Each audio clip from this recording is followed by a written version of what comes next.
Welcome to the Science for Sport podcast, where we dive into stories and insights that drive peak performance. Join us as we uncover the secrets behind the science of success. Here's your host, Richard Graves. Hello and welcome to the Science for Sport podcast with me, Richard Graves. On this week's episode, we're focusing on diet and nutrition.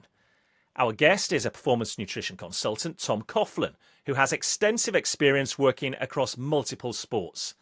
So, just how significant is the role supplements play in diet? What is the importance of nutrition, especially in elite sports?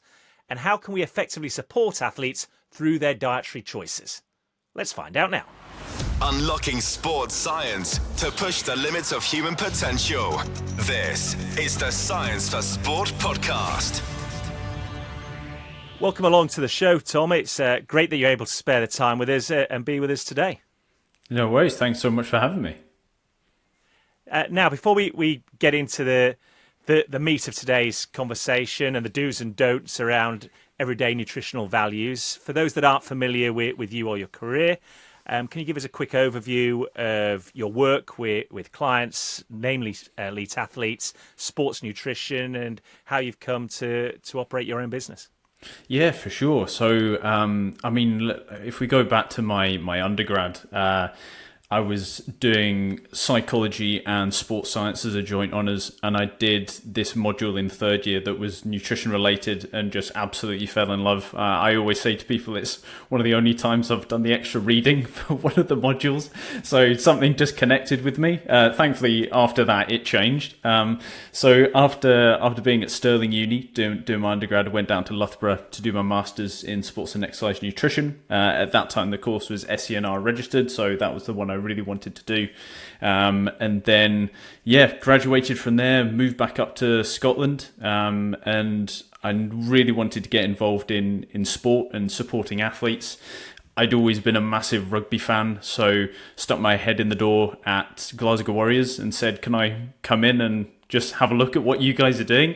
And they weren't able to get rid of me for about 3 years after that. So that was my first major, I suppose, role within elite sport. And from there, did some work with a couple of other different sports teams, individuals. I then went on to lead nutrition at Scottish Rugby for 3 years, including the World Cup in 2019, which was a really cool experience. And then from there, after being there for 3 years, decided to go off and run my own business and sort of expand a little bit outside of rugby. So I've had the pleasure of working within pro football. I've worked with many team sports, winter sports, winter Olympic sports, all sorts of different individuals and teams. So I'm quite a well-rounded practitioner now and coming up to about 10 years of applied experience. So yeah, absolutely loving it.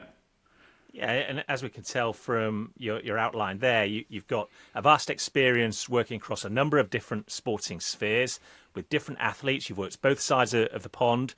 How does that affect your view on nutrition and dietary requirements and how that adapts from client to client, sport to sport? Yeah, I mean, it's so interesting seeing the different sports, and sometimes we can, as practitioners, think that our approach might be, let's say, pigeonholed to one sport or another. I think, let's say more realistically now, you're working with human beings and each human being is individual. And so as long as you treat your practice in that way, especially with something as personal as nutrition, then you might have some lessons that you can apply to loads of different people, but ultimately it's all based around that one individual and what works with them. So no matter where they come from, their sport, their background, you want to try and understand them as a human being before then trying to impart your knowledge on them. It's an interesting dilemma, I guess, and something you must come across every day with your work.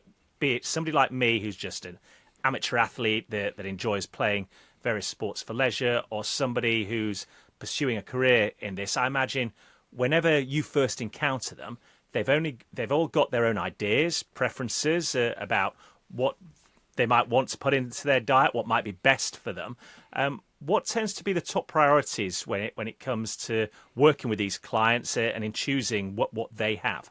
Yeah, it's such a great question, Richard, because so when I speak to a lot of athletes and parents and teams, everyone's got an opinion on nutrition. And I always say, if we were to write down every single person's ideas or values on nutrition or what they believe on a blackboard, it would be almost impossible to tell what's actually working for people and what you should focus on.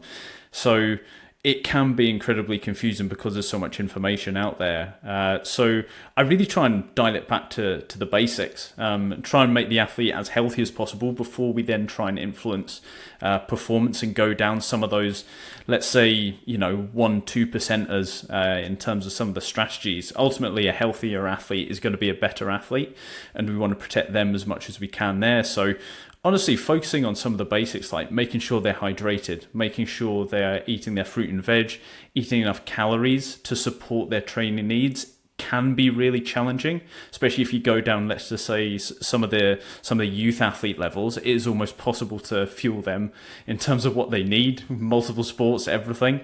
But eating enough, eating the right kind of healthy food as well. And from there, you can start to get a little bit more advanced, but helping support them in those main basic areas as a first point of call. And as part and parcel of dietary requirements, it's inevitable in this modern day and age that supplements play a role. So how do you find that balance between efficacy and safety? Because for the uneducated eye, there are all sorts of headlines out there, claims about what different supplements don't do, what they can do to enhance performance, shape your body, sculpt your body, if you like. So how do you weigh up those two competing narratives to find the best supplement for you?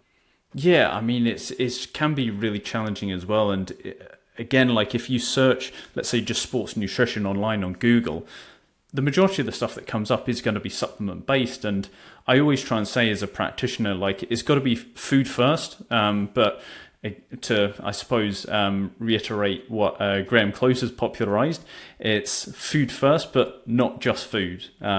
For elite athletes, and to be honest, many people as well. Like there's health related supplements that could be really useful. I mean, it's government guidance now to supplement with vitamin D. So really good research came out the other day looking at vitamin D supplementation in young kids and stopping them getting sick. Which, if you're an athletic parent, could be quite useful. Keeps your training on track, stops them picking up illnesses and spreading them around.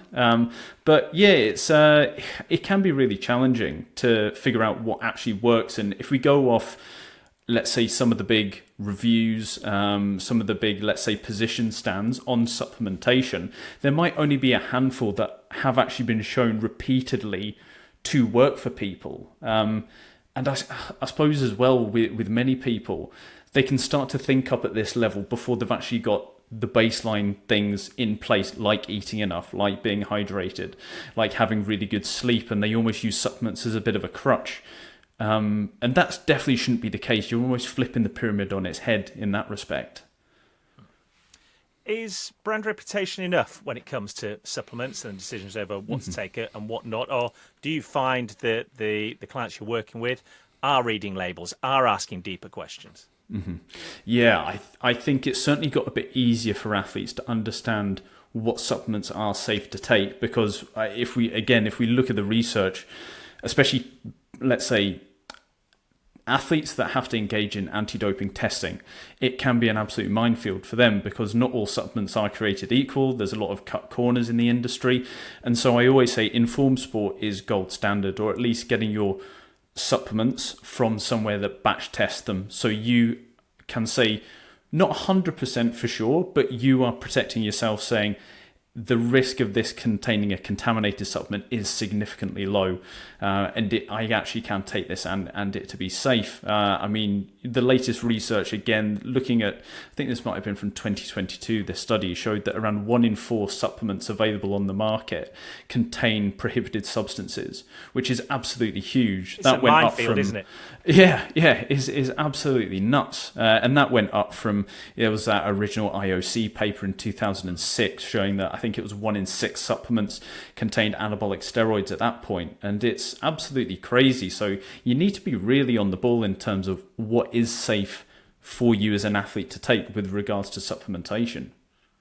And not just for elite athletes that are going to be subject to anti-doping measures as well, but for, again, the amateur gym goers that will work out, they'll have a routine, they'll have their own diet laid out before them. What is actually supported by science, and what do they have to avoid in terms of flashy branding? You know, you only have to go to a gym or you can go to a remedy store, a supplement store, and you will be hit by advertising. So I get the key question is, what is actually supported by science here? Yeah, again, it's a really good question. I think really there's a handful of products, or at least kind of, let's say, supplementation strategies that have been shown to work. But again, when we dig into that detail a little bit, which is, what do we mean by work? If you see companies making absolutely outrageous claims with regards to what their products do, like testosterone boosters is one of those that you see plastered up all over the place, and then when you actually dig into the studies that have been done on them, they're not in human beings, or they're in really clinical populations. That's not the same as your average gym goer that does probably lead a healthy lifestyle. And there's various other different products as well. I mean, caffeine is one of the ones in terms of performance enhancement that has been shown repeatedly across loads of different sports to have major benefits in terms of cognitive and physical performance. So that's one of the ones that obviously interests me as a performance nutritionist. And for the majority of athletes that I work with, caffeine tends to be the one, or the main kind of strategy that we look to implement them in terms of optimizing their performance. It doesn't come with it, without any negative side effects as well. Okay, so wrapping this portion of the conversation up then, in your experience over the years, what are the red flags? What are the myths that you've come across when it comes out to pre-workout routines? Yeah, I think, if you've got something claiming that it's going to massively improve your gains, multiple different ways, multiple different times, and you see crazy numbers out there, then that's certainly a bit of a warning sign. One of the things that really bugs me a little bit about a lot of pre-workouts is the whole proprietary blend side of things, because a lot of companies will hide behind saying we've got all these ingredients in there, and then it's got a proprietary blend, and then you can't actually tell what the ingredients are in it, or it's got hundreds of different things in it, and you don't actually know if I probably don't know what half these things are as a nutritionist, and let's be honest, if you don't know and it's your profession, then that's a red flag immediately. It's a massive red flag. So ideally, you want something really simple, something that you at least have some awareness of in terms of the ingredients, and there's some really good research supporting the ingredients that are in there, and hopefully, that's what we do with regards to Move pre-workout. And you mentioned caffeine having scientific benefits that are proven. What are some of the other ingredients perhaps we should look out for? And if you see them, say, right, okay, this is a good place to start. Yeah, for sure. I mean, being genuinely honest, caffeine is the thing that's going to make probably the most, or the biggest improvement in your performance with regards to a single ingredient in a wider formula. We all know that. The other kind of things that you could look at would maybe be something to affect the body in an acute way, because it's not something that you can, let's say, take multiple different times and load up your stores, like let's say a creatine or a beta-alanine. I think lots of companies have beta-alanine in their product simply for the fact that it gives you the tingles and it stimulates that placebo effect. There's no actual research really showing that if you take it acutely, it's going to benefit your performance. Something that could work on an acute basis, something that could potentially enhance your blood flow, could be quite useful. There's many different research papers showing that if you can affect that system, then that might have a downstream effect in terms of, let's say, your endurance performance, oxygen delivery around the body, maybe in terms of muscular performance, strength, power output as well. So there's a couple of different things, for example, like nitrates, dietary nitrates. There's potentially some other ways that you can influence that system as well. with regards to, let's say, arginine. That's something that we include in this product in particular. So those kind of things, and possibly as well what we're starting to see a little bit more of now is focus on brain performance and cognitive performance too, because you can acutely affect cognition, focus through nootropics is the sort of buzzword at the moment. Caffeine has very loads of nootropic effects, but there's some other things in there too that you can potentially take to enhance your performance that way as well. I'm glad you mentioned that, Tom, because before we began this conversation, I had a quick flick through your LinkedIn page, and there's a paragraph there that really caught my eye. My work focuses primarily on optimizing physical performance and health in athletes and teams through education, environmental design, and behavioural psychology. Mm-hmm. And immediately I thought, well, how does that link in with a good diet and nutrition? Well, I think you've just touched upon it there, haven't you? Yeah, I mean, that's certainly an element. Unlocking the power of food and supplementation as well to optimize cognitive performance. I suppose with regards to that statement as well, if we talk about behavioral psychology, we're starting to see a shift or paradigm shift really in how nutrition is taught through, let's say, having more of the lens of behavior change rather than, let's say, you must do this scenario, which, if we go back, let's say 20 odd years, you had all this data there and all this science, but you weren't actually taught as a nutritionist how to communicate that with athletes, how to work with individuals one-on-one. And that's something that we are starting to see a bit more of a shift of in terms of how nutrition's taught, but also the research that's coming out showing that actually some of these softer skills are really important, because ultimately you could have all the knowledge in the world when it comes to you being a practitioner, but you need to be able to communicate that too, so it's actually effective. You're essentially a teacher. Yeah, absolutely. And given what you've just said there and what we discussed regarding supplements, outside of that, in pure dietary terms, what does a good diet look like? What's smart fueling for a body, especially if you're looking to compete at an elite level? Mm-hmm. Oh, for sure. Like when I'm setting up a diet for any individual, first up, you've got to tick off energy balance and understanding their energy needs. And that doesn't come without complications. There's all these various... As we touched on earlier, it varies from sport to sport, doesn't it? Oh, massively, massively. And we don't really understand a lot of the energy demands in real detail from a lot of these sports. If we just think about, let's say, contact sports and rugby, which is something I'm involved in, how do we quantify the energy demands of getting tackled and being tackled and tackling other people and those contact demands, or in the scrum, for example, or line out? We don't understand this in massive detail at the moment, but you do your best guess, and then you can, for example, track body weight to see if you're within the right kind of area and what you're supplying the athlete in terms of their nutrition is maintaining their body weight, whether it's increasing, decreasing. So energy balance, definitely number one, to try and get your best guess in terms of that implementation.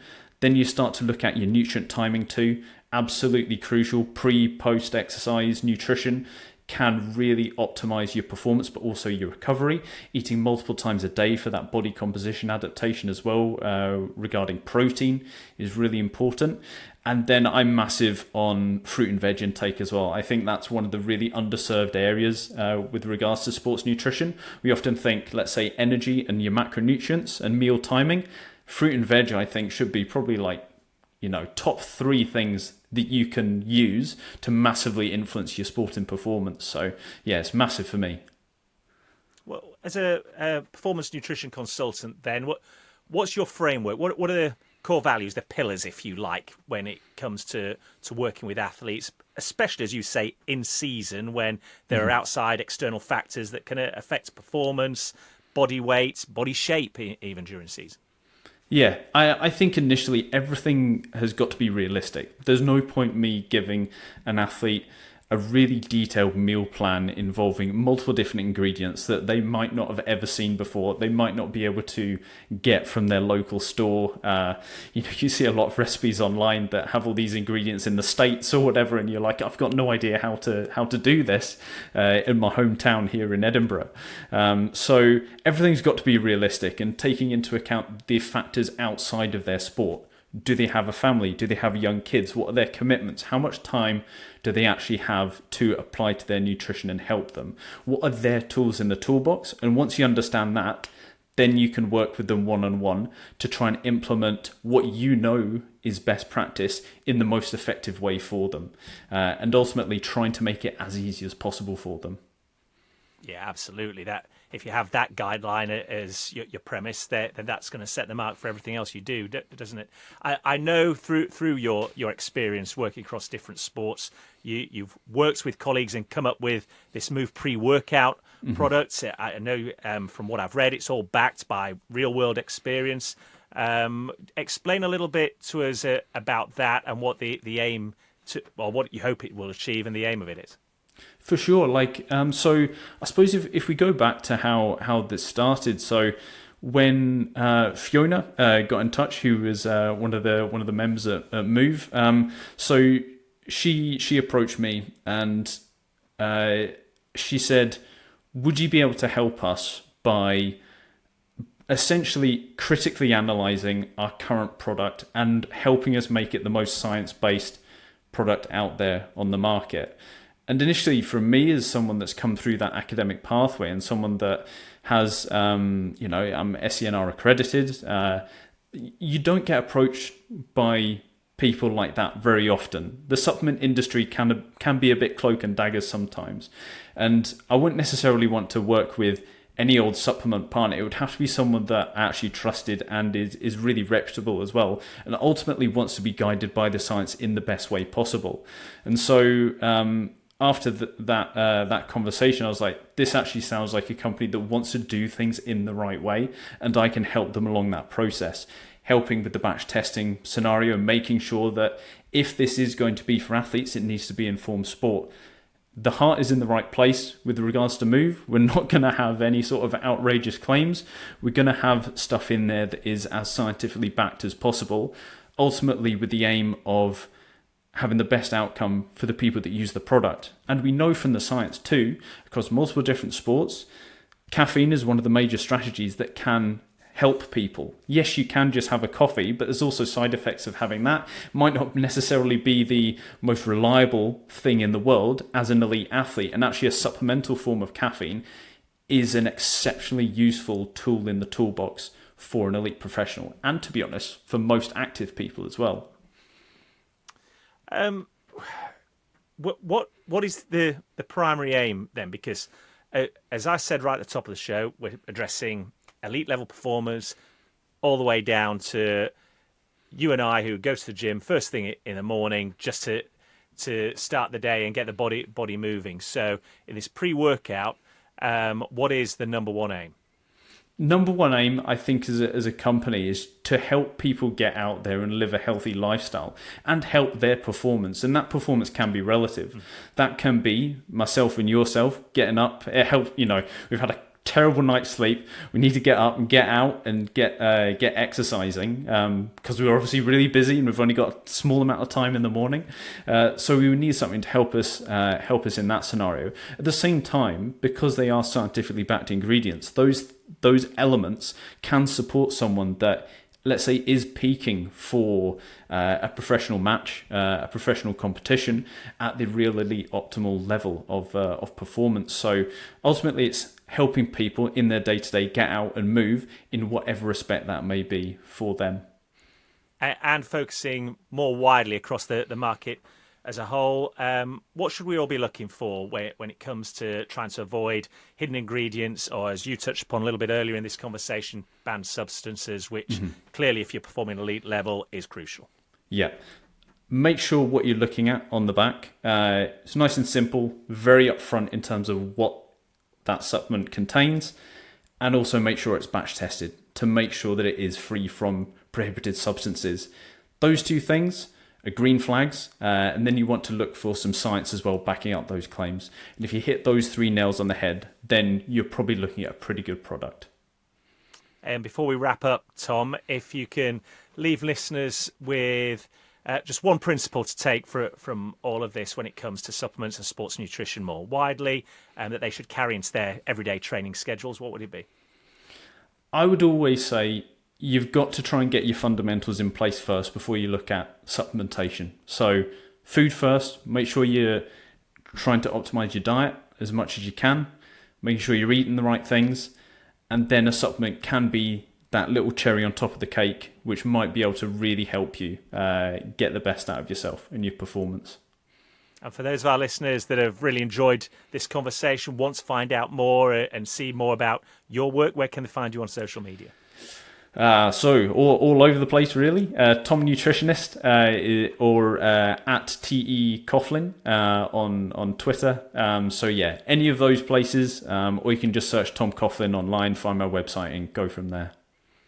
Well, listen, Tom, it's been a fascinating chat. Really appreciated your time today, and wish you all the best going forward. Likewise, Richard. Great to meet you. Unlocking sports science to push the limits of human potential. This is the Science for Sport podcast. Many thanks to Tom Coughlin for taking the time to join us this week and share his knowledge and expertise. And if you found what he had to say interesting on the issue of supplements and nutrition and want to find out more, you can do so by going to our website, www.scienceforsport.com. And if you've enjoyed this particular episode of the Science for Sport podcast, please do feel free to share it with a coach, a colleague, an athlete, or a friend. Remember, the more downloads we get, the easier it becomes then for us to attract top-name athletes or professionals such as Tom at the very peak of their field. Well, that is just about all for this edition. Thanks for listening. I look forward to the next time we sit down and discuss a little bit more in the world of science for sport. Subscribe to the Science for Sport podcast now, wherever you listen to your podcasts. For more insights, resources, and to join the Academy, visit scienceforsport.com and connect with us on social media by searching for @ScienceForSport. Thanks for listening, and we'll see you next time.